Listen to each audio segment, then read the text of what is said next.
살아가면서 옆 사람이 마음에 들지 않아도 더 괜찮은 사람이 없나 찾아보는 수도 있거든요. 결혼을 앞두고 있는데 좀 더 나은 사람이 없나 그런 생각을 할 때가 있습니다. 그리고 더 괜찮은 일터가 없을까 찾아볼 때도 있습니다. 제발 사고 안 터졌으면 좋겠다, 불나지 않았으면 좋겠다 그렇게 생각하면서 혹시 그런 날은 없을까 생각하기도 하잖아요. 예수께서 제자들 가르치고 성천하시는데 제자들이 굉장히 난감해했습니다. 주님 그냥 가시면 어떡합니까? 로마에 망한 이 나라는 이 나라 문제를 해결하고 가셔야 되지 않겠습니까? 우리나라를 언제 회복하실랍니까? 그때 주님이 뭐라고 그랬습니까? 그건 너희 알 바 아니다.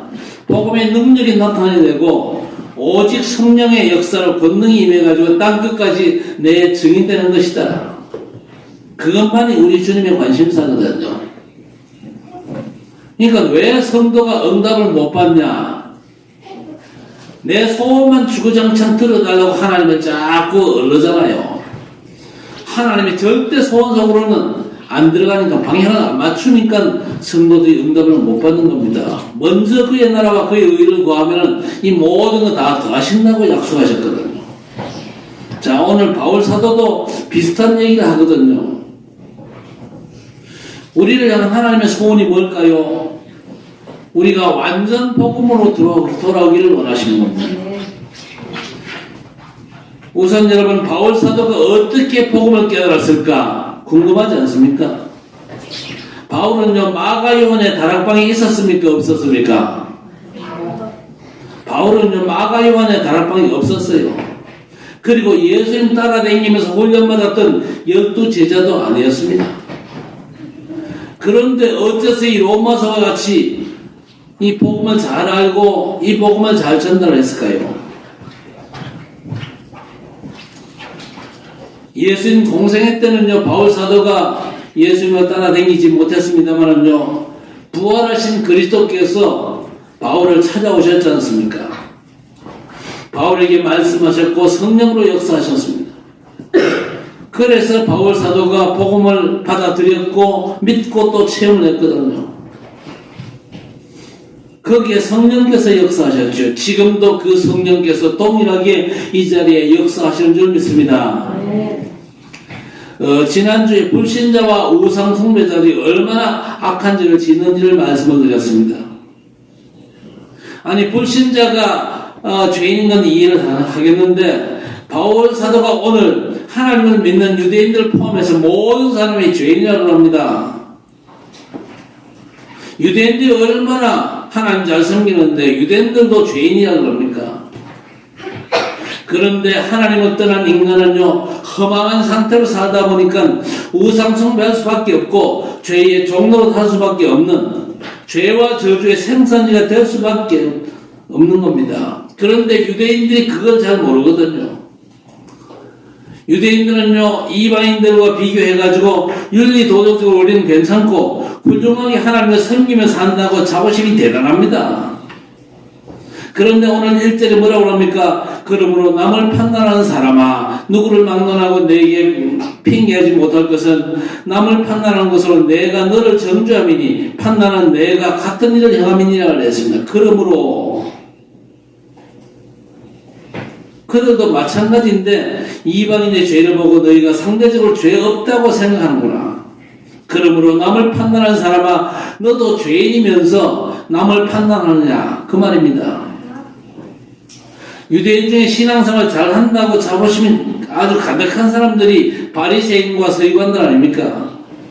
그런데 그들에게 예수께서 마태복음 23장에 이 독사의 자식들아 너희들은 벌받을 정도가 아니고 화가 있을진저 그렇게 말씀했습니다. 자그마치 7번이나 화가 있을진저 그랬어요. 그래서 마태복음 23장을 7화장으로 별명이 붙었어요.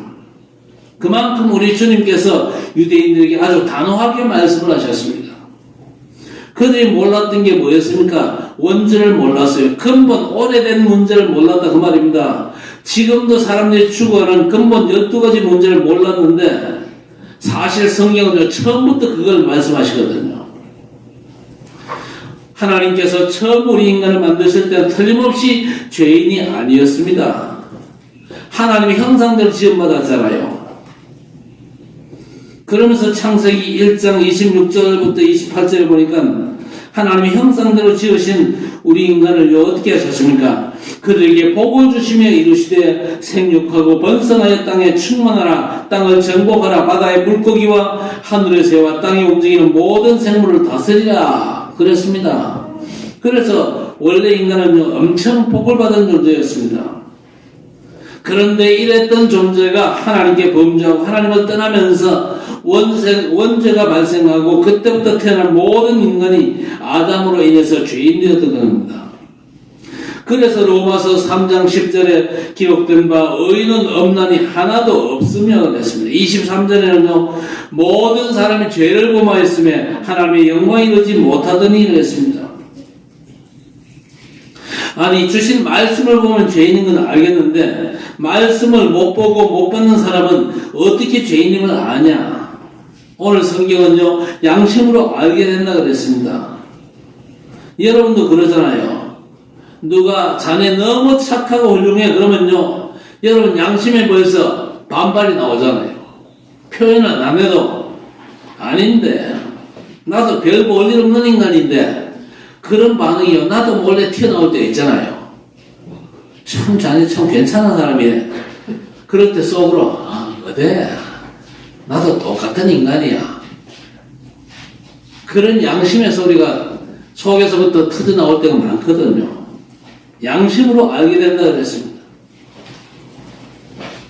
양심이 그렇거든요. 그런데 그 양심이 타락하고 어두워졌습니다.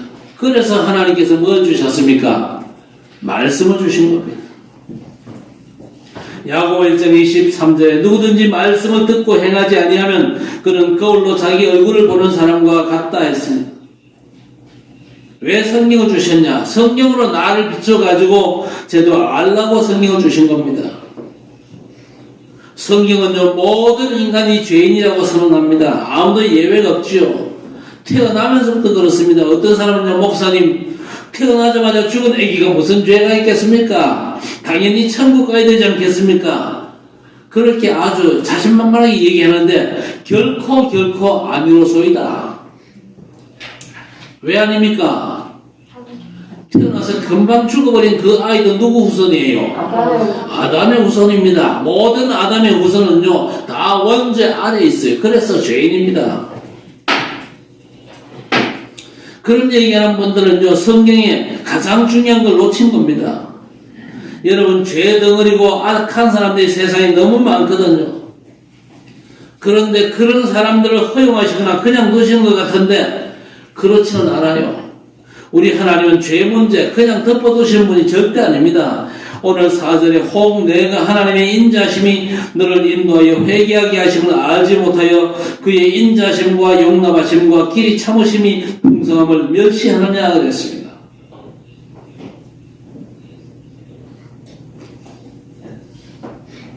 그런 사람을 허용하거나 그냥 두시는 게 아닙니다. 그러면 뭡니까? 하나님의 절대 소원이 있습니다. 그게 뭡니까? 사람들이 복음으로 돌아오기를 하나님이 원하십니다. 그것 때문에 하나님은 참고 기다리시는 거예요. 그것도 모르고 내가 복음을 받았지만은 복음에 집중 못해도 문제없이 잘만 산다. 그런 생각하는 사람이 있거든요. 그리고 저 사람은 예수 그리스도를 거부해서 저렇게 잘 사는데 하나님 살아계시는 게 맞기는 맞나? 그런 사람도 있어요. 그런데 오늘 본문에 기다리시는 거랍니다. 하나님께서 기다려 주신대요. 하나님 계시기 때문에 오히려 그런 겁니다. 그렇죠? 저와 여러분 같으면요 안 됩니다. 불비랑 내리겠지요. 하나님께서 인자와 긍휼로 지금요 참으시고 기다려 주시는 거예요. 죄인들이 돌아오기를 기다리시는 거예요. 그렇기 때문에 죄악된 세상이 그래도 유지가 되고 있거든요. 오늘 본문에 인자심 또 용납하심 그랬는데 이게 뭡니까? 너희 모습 그대로 받아준다는 말입니다. 깨끗하게 오려면 첫날 말나 기다려도 안 되거든요. 그 다음에 잠시 은혜 주시는 게 아니고 길이 참으신다 그랬습니다. 창세기 15장 16절에 아브라함에게 하나님께서 뭐라고 그랬습니까? 내 자손은 4대 만에 이 땅으로 돌아오리니 이는 아모리 족속의 죄악이 아직 가득 차지 아니함이니라 그랬습니다. 네 후손들이 애굽에서 노예로 고생하다가 돌아올 거라고 하셨습니다. 그러면 400년 고생하지 않고 바로 오게 하면 될 텐데 아모리 족속의 죄악이 가득 차지 아니함이라면서 가나안 족속도 돌아올 기회를 주셔요. 아직 그들의 죄가 가득 차지 않아서 기다린다고 말씀하고 있습니다. 놀랍지 않습니까? 하나님께서 기다려 주십니다. 당장 벌 줄 수도 있는데 하나님께서 그렇게 하지 않고 기다려 주신대요. 왜? 돌아오라고. 하나님께로 돌아오라고. 복음 받고 하나님의 자리를 회복되라고. 하나님께서 홍수 심판 때 창세기 6장 5절에 여호와께서 사람의 죄악이 세상의 관영함과 그 마음의 생각이 모든 계획이 항상 악할 뿐임을 보시고 그랬습니다. 때가 찼다는 거죠. 더 이상 희망이 없을 때 하나님이 심판하십니다. 소돔 고모라는요 도무지 희망이 없었어요. 창세기 19장 13절에 그들에 대한 부르짖음이 여호와 앞에 크므로 여호와께서 이곳을 멸하시려고 우리를 보내셨나니 우리가 멸하리라 그랬습니다. 소돔 고모라가 어느 정도 악했습니까? 어느 정도 악했죠? 물론 거기에 이 동성연애도 있었고 남색도 하고 그랬습니다만은요 그게 문제가 아닙니다. 뭐가 없었습니까? 의인 10명이 없었어요. 모두가 하나님을 반역하고 하나님을 향해서 대항하고 안 그랬습니까? 그렇게 폐해가도록 기다려가지고 소돔 고모라를 심판하셨거든요. 오늘 5절에 다만 내 고집과 회개하지 아니한 마음을 따라 진노의 날 곧 하나님의 의로우신 심판이 나타난 그날에 임할 진노를 내게 쌓는다 그랬습니다. 마냥 기다리는 게 아니죠. 하나님께서 진노를 지금 쌓아가고 계십니다. 여러분이 그냥 집에 돌아가면요 안 됩니다. 복음과 말씀을 하면 철저히 따라가야 되지요. 따라가지 못하고 그냥 넘기고 무시하는 건요 하나님을 무시하는 거거든요. 하나님께서 여러분 보고 말씀대로 살라고 합니까? 아니거든요. 하나님의 말씀을 언약으로 믿고 그 언약이 성취된 방향으로 살아라 그 말이거든요. 그렇게 안 하고 그냥 사는 게 계속되면요 우리를 향한 하나님의 섭섭함과 진노가 자꾸만 쌓이는 거예요. 여러분 환난과 사고가 갑자기 생깁니까? 절대 아닙니다. 그동안 쌓여진 거예요. 거꾸로 여러분이 말씀의 은혜 받고 복음의 능력 속에서 응답받으면요 하나님의 축복이 여러분의 삶에 자꾸만 쌓이는 겁니다. 오직 예수 그리스도 답이 나면요 하나님의 응답이 쌓인다는 사실을 진짜 믿고 누리게 되시기를 바랍니다. 그래서 성도는요 삶의 패턴을 바꿔야 됩니다. 하나님의 섭섭함이 쌓이지 않도록 말씀 따라 사는 삶이 계속되시기를 바랍니다. 그러면서 빨리 결론 내야 됩니다. 복음이 결론이에요. 그렇죠. 그리고 연구할 것도 없이 복음을 위한 것들만이 영원한 가치거든요. 오늘 7절에 참고 선을 행하여 영광과 존귀와 썩지 아니함을 구하는 자에게는 영생으로 하시고 그랬습니다. 여러분 영광과 존귀와 썩지 아니함을 위해서 먼저 할 게 뭡니까? 그리스도 복음의 완전 뿌리를 내리는 겁니다. 예수께서 요한복음 15장에 포도나무 비유를 주셨잖아요. 나는 포도나무여 너희는 가지라. 그가 내 안에 내가 그 안에 거하면 사람이 열매를 많이 맺나니 나를 떠나서는 너희가 아무것도 할 수 없음이라 그랬습니다. 나는 포도나무 너희는 가지라 그랬습니다. 열매를 어떻게 맺습니까? 애쓴다고 되는 게 아닙니다. 붙어 있고 뿌리 내리면 절로 열매는 맺혀지게 되어 있습니다. 그렇죠? 설치면 절대 안 되겠지요. 여러분 예수 그리스도께서 내 인생 뿌리를 제대로 내리면요 하나님의 열매가 맺혀지는 줄 믿습니다. 다른 건 다 지나가고 없어지는 겁니다. 로마서 11장 17절에 또한 가지 얼마가 꺾이었는데 돌감람나무인 네가 그들 중에 접붙임이 되어 참감람나무 뿌리의 진액을 함께 받는 자가 되었은즉 그랬습니다. 돌감람 가지를요 참감람 둥째 붙이면 돌감람 가지가 참감람나무 진액을 빨아들여가지고 참감람 열매를 맺는다는데 복음 뿌리 내림으로 그렇게 하라는 얘기입니다. 오늘 7절에 참고 선을 행하여 영광과 존귀와 썩지 아니함을 구하는 자에게는 영생으로 하시고 그랬습니다. 참고 뿌리 내릴 때까지 참으라는 겁니다. 그래서 예수 믿자마자 뭐가 된다 안 된다, 응답이 된다 안 된다 그런 소리 하지 말라는 겁니다. 여러분, 우리는 주님께 올인하면서 인생 삶의 뿌리가 그리스도께 온전히 내릴 때까지 참으라는 겁니다. 금방 열매가 나는 게 아니거든요. 그리고 영광은 내가 받는 게 아니고 하나님께 영광이 돌아가야 내게도 그게 유익입니다. 그 다음에 존귀는요 내게 해당되는 얘기거든요. 어떤 존귀입니까? 하나님께 인정받는 최고의 존귀입니다. 잠언 22장 1절에 많은 재물보다 명예를 택할 것이요 은이나 금보다 은총을 더욱 택할지니라 그랬습니다. 글자 그대로 돈만 버는 직업 말고 명예로운 존경을 받는 직업을 가지라는 겁니까? 그게 아닙니다.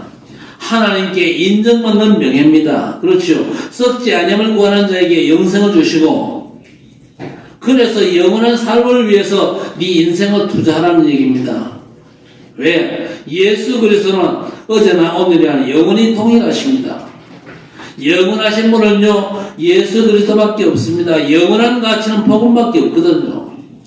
그래서 마태복음 6장 19절에서 20절 너희를 위하여 보물을 땅에 쌓아두지 말라. 거기는 좀과 동독이 해하며 도둑이 구멍을 뚫고 도둑질하느니라. 오직 너희를 위하여 보물을 하늘에 쌓아두라. 거기는 좀이나 동독이 해하지 못하며 도둑이 구멍을 뚫지도 못하고 도둑질도 못한다 그랬습니다. 여러분, 이 땅과 영원한 세계에서 유일한 가치는 예수 그리스도 복음밖에 없습니다. 그리고 영원히 남는 건요 복음의 결과 전도입니다. 그래서 복음과 전도만을 위해 사는 것이 가치가 있는 것이죠. 그냥 열심히 나 자신을 위해서 사는 건요 자고 나면 다 없어집니다. 그리고 여러분 가고 나면요 다 사라지잖아요. 그리고 여러분이 지금 잡은 것들은요 주님께서 여러분을 부르시면요 다 놔두고 가야 됩니다. 그렇겠죠. 그러나 복음을 위한 삶은요 영원한 상급을 이 땅에서 준비하는 겁니다. 마태복음 10장 42절에 또 누구든지 제자 이름으로 이 작은 자 중 하나에게 냉수 한 그릇이라도 주는 자는 진실로 이르노니 그 사람이 결단코 상을 잃지 아니하리라 했습니다. 그래서 복음으로 결론 내리고 복음을 위한 삶을 시작하시기를 바랍니다. 내 삶의 방향이 다른데 딱 그저 방향 지워져 있다면요 빨리 그 방향을 수정해야 될 것입니다. 그리고 오직 성령 역사로 하나님 중심으로 돌아오라는 말입니다. 왜 자기 중심으로 살지 말라고 하느냐? 하나님 중심으로 살지 못하고 내 중심으로 살면요 엄청난 고통이 옵니다. 그래서 9절 말씀에 악을 행하는 각 사람의 영에는 환난과 곤고가 있으리니 먼저는 유대인에게요 그리고 헬라인에게 명을 했습니다. 여러분, 악이 뭐라고 생각하십니까? 예수께서 그리스도로 오신 뒤에는요 다른 게 악이 아닙니다. 예수 그리스도 그분을 무시하는 게 악이거든요. 하나님의 은혜와 구원의 복음을 무시하고 자기 중심으로 사는 것이 악입니다. 이런 사람은 각 사람의 중심에 환난과 공고가 있다는데 피할 길이 없어요.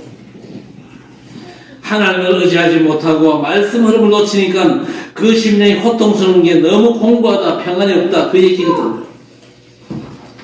절대 사람 스스로는요 평안치 않습니다. 그래서 이사야 57장 21절에 내 하나님의 말씀에 악인에게는 평강이 없다 하셨느냐고 그랬습니다. 하나님을 모르는 사람은 절대 평강이 없다는 얘기입니다. 유명 연예인들 보세요. 우울하다, 불면증, 공황증이 너무 많고 더 많아집니다. 주변에 사실 꽉 찼거든요. 이유는 딱 하나밖에 없습니다. 하나님을 몰라 그렇습니다. 인생의 근본 되시는 우리 하나님 아니면요 참된 평안이 절대로 올 수가 없습니다. 예수 영접하고 하나님의 자녀된 순간 막바로 오는 게 평안이거든요. 예배하는 이 시간 여러분에게는 평안이 회복된 줄 믿습니다. 응답을 주셔도 그냥 주시는 게 아니지요. 평안이라고 하는 쌈에다가 응답을 쌓아주시는 겁니다. 요한복음 14장 27절에 평안을 너희에게 끼치노니 곧 나의 평안을 너희에게 주노라.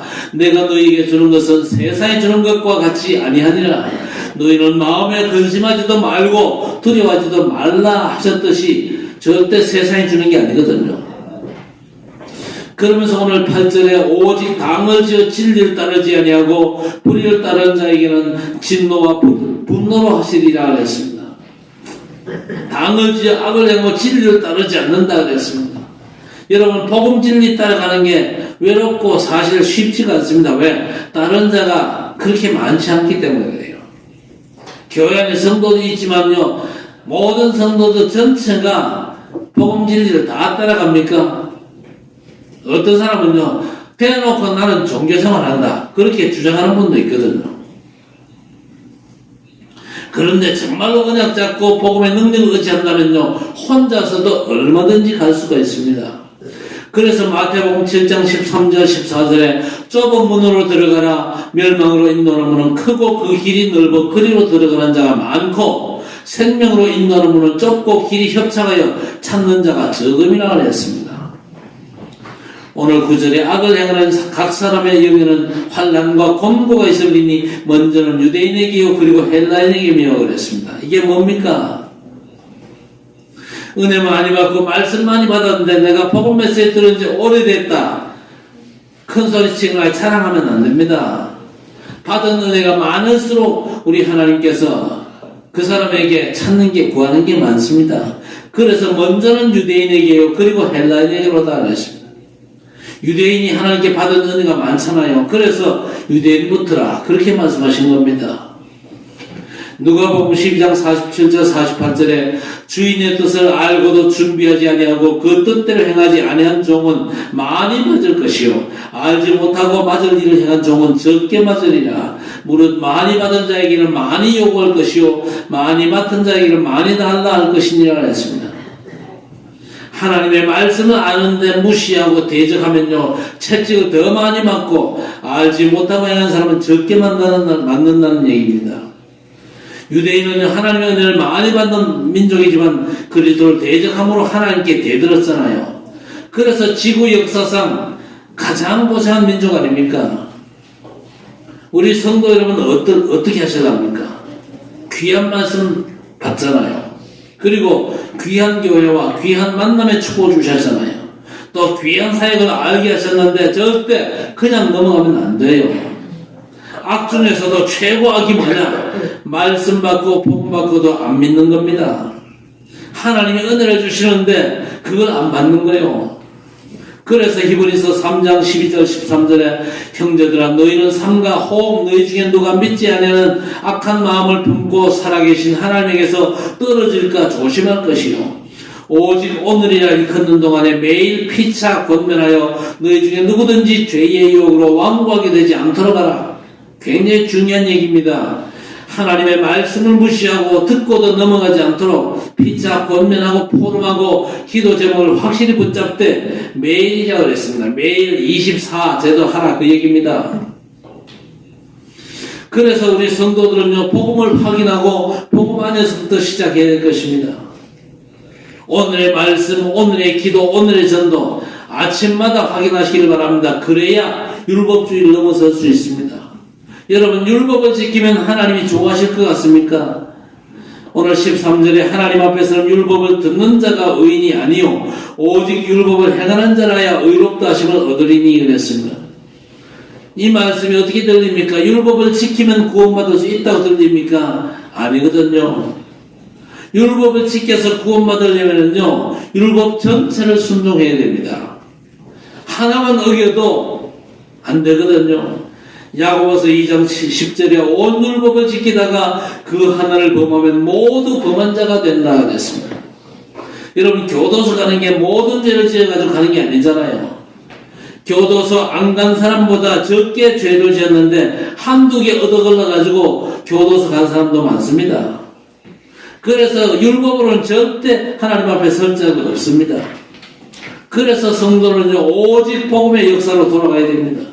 오늘 16절에 곧 나의 복음에 이른 바와 같이 하나님이 예수 그리스도로 말미암아 사람들의 은밀한 것을 심판하시는 그날이라 하셨습니다.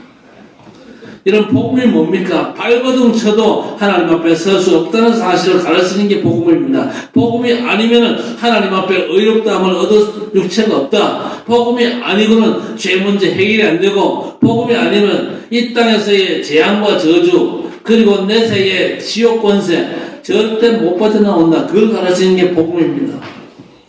그래서 복음을 들을수록 나는 안 되는구나, 발버둥 쳐도 안 된다는 걸 가르치는 게 복음이에요.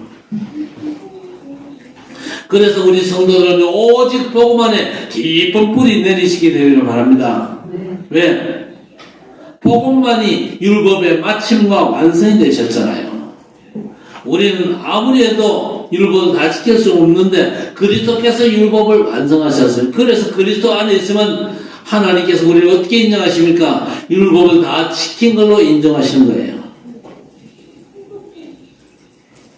그래서 복음 들으면요, 믿는 걸로 끝나지 않고 복음이 현장의 사실로 또 능력으로 증거로 나타나야 됩니다. 그날이 바로 기쁜 날이거든요. 우리 성도 여러분이 정말로 기쁜 날들이 많이 회복되어지기를 바랍니다. 신앙생활은 그냥 하는 게 아닙니다. 증거가 나타나야 돼요. 그래서 오직 성령이 너희에게 임하시면 너희가 권능을 받고 예루살렘과 온 유대와 사마리아와 땅 끝까지로 내 증인이 되리라 그랬습니다. 이게 복음 아는 사람이거든요. 여러분, 요셉을 보세요. 최악의 노예 상황에 처해졌잖아요. 그런데도 문제가 안 됐습니다. 왜? 여호와께서 요셉과 함께 하심으로 요셉이 형통한 자가 되었다 그랬습니다.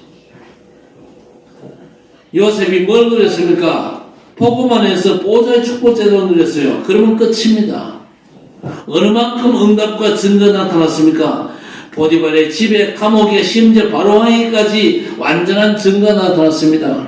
그래서 창세기 41장 38절에 자네같이 여호와의 신에 감동된 사람을 내가 어떻게 찾을 수가 있냐? 자네가 이제 이 나라의 총리라. 내가 자네보다 높은 것은 왕자리에 있다는 것밖에 없다. 자네가 총리로서 이 나라 전체를 통치해라. 아무리 요셉이 똑똑하다 할지라도 노예 아닙니까? 노예로서 또 죄수입니다. 이때까지 감옥에 갇혀 있었어요. 그런 사람 앞에 이 왕이 총리를 준다. 모든 실권을 다 준다. 이 요셉이 훌륭하고 잘나가지고 그런 게 아니거든요. 요셉이 누린 보좌의 축복이 증거로 나타나니까 바로왕도 어떨 도리가 없는 겁니다. 다니엘도 마찬가지 최악의 포로 상황 아닙니까? 그렇죠? 그런데 그 최악의 상황에서 기도로 보좌의 축복을 제대로 누리니까 사장을 해서 살아남은 정도가 아니잖아요. 다리오 왕까지 이 다니엘 앞에 완전 끔뻑할 만큼 증거가 나타났습니다. 그렇죠? 다니엘 6장 26절 이하에 내가 이제 조서를 내리노라. 내 나라 가나안 아래 있는 사람들은 다 다니엘이 하나님 앞에서 떨며 두려워할지니 그는 살아계시는 하나님이시요 영원히 변하지 않으실 이시며 그의 나라 멸망하지 아니할 것이요 그의 권세는 무궁할 것이며 그는 구원도 하시며 건져내기도 하시며 하늘에서든지 땅에서든지 이적과 기사를 행하시는 이로써 다니엘을 구원하여 사자의 입에서 벗어나게 하셨음이라 하였더라. 이 다니엘을 다리오 왕의 시대와 바사 사람 고레스 왕의 시대에 형통하였더라 그랬습니다. 다니엘이 포로 출신 아닙니까? 아무리 그저 머리가 뛰어난 엘리트를 할지라도 잡혀온 포로거든요.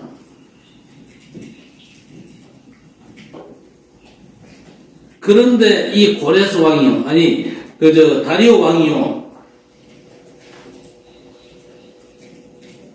다니엘에 나타난 이 보좌의 축복의 증거를 보고는요, 할 말이 없는 겁니다. 그러니까 이 불신자 임금이 나서가지고 온 백성들에게 다니엘이 하나님을 섬기라 그렇게 나오잖아요. 이게 성경이 원하는 진짜 전도입니다. 여러분에게 정말 보좌의 축복 누리는 풍성한 증거가 회복되시기를 바랍니다. 그러면요, 대구시장도 여러분 쳐다보면서 그 증거 보고는요, 예수 앞에 돌아오게 되어 있습니다. 진짜 기도하시기를 바랍니다. 다니엘이 기도로 보좌의 축복을 했거든요. 예루살렘을 향한 창문을 열고 전에 하던 대로 그랬습니다. 전에 하던 대로. 그랬더니 사자굴에 던져졌습니다만은요, 어떤 증거가 나타났습니까? 나의 하나님이 이미 그의 천사를 보내어 사자들이 입을 봉하셨으므로 사자들이 나를 상의하지 못하였사오니 그랬습니다. 이런 보좌의 축복의 풍성함의 증거가 나타나면요, 전도는요, 되어지게 되어 있는 겁니다. 올 한 해 진짜 보좌의 축복을 풍성히 누리는 우리 성도들 되시길 바랍니다. 기도 속에서 393 기도 속에서 보좌의 축복을 풍성히 누리시길 바랍니다. 그 기도 우리 회복해야 됩니다. 하나님이 우리와 함께 하시는 증거, 보좌의 그 축복이 우리의 삶의 역사하는 증거, 성삼위 하나님께서 역사하시면 어떻게 됩니까? 하나님의 말씀이 성취되잖아요. 성자 그리스도께서 역사하시면요, 재앙과 저주, 지옥 권세가 무너집니다. 성령 하나님께서 역사하시면요, 우리 연약과 무능과 부족함이 전혀 문제되지 않습니다. 보호자의 축복이 나타나면 어떻게 됩니까? 하나님의 형상, 생기, 에덴의 축복이 회복되거든요. 보호자의 축복으로 말미암아 시공간 초월의 역사 일어납니다. 그 역사로 말미암아 여러분의 삶의 현장에 빛이 비추어지고 237과 5천 종족 현장에 복음의 빛이 비추어지는 겁니다. 여러분이 진짜 기도로 보좌의 축복을 누리면요, 우리 학정교회 강단이 살아나게 되어 있습니다. 그리고 우리 중직자의 현장을 살리게 되어 있습니다. 그리고 우리 렘넌트들 때문에 미래가 사는 역사가 일어나게 되어 있습니다. 종교생활을 폼 잡으면요, 유대인처럼 하나님의 진노 안에 설 수밖에 없어요. 그러나 우리가 종교생활을 포기하고 복음의 깊은 뿌리 내리면서 하늘 보좌의 완전한 축복소로 들어간다면요, 상상 못할 성경 속에 있는 이런 응답의 역사들이 여러분의 삶에 펼쳐지고 여러분의 현장은요, 복음의 능력으로 새로워지는 귀한 역사가 일어날 줄로 믿습니다. 이 풍성한 축복 속으로 들어가는 우리 성도 여러분 되시기를 주의 이름으로 간절히 축원합니다. 하나님 아버지 감사합니다. 유대인들이 하나님을 잘 섬긴다 하면서도 정말 중요한 인생의 문제를 몰랐고 하나님의 그리스도의 복음을 전혀 몰랐고 오히려 복음을 대적하면서 하나님께 대들었던 백성들이 유대인들이었습니다. 그래서 하나님의 진노 아래 있었는데 우리 하나님의 백성들은 그런 잘못된 종교생활을 버리게 하시고 복음 속으로 들어와서 복음의 깊은 뿌리를 내리면서 복음의 능력으로 하늘 보좌의 완전한 축복 속으로 들어갈 수 있도록 우리 아버지 하나님 역사하여 주시옵소서. 그래서 보좌의 그 풍성한 축복으로 말미암아 나타나는 응답과 증거를 가지고 우리 모든 삶의 현장을 살리는 귀한 역사가 이루어지기를 소원합니다. 주께서 주의 백성들을 능력의 손으로 붙잡으시고 보좌의 완전한 축복으로 역사하사 시공간 초월의 놀라운 응답 속에서 주의 백성들 모두가 현장 살리는 일에 온전히 쓰임받는 복된 성도들이 되게 해 주옵소서. 예수님의 이름으로 간절히 기도드리옵나이다. 아멘.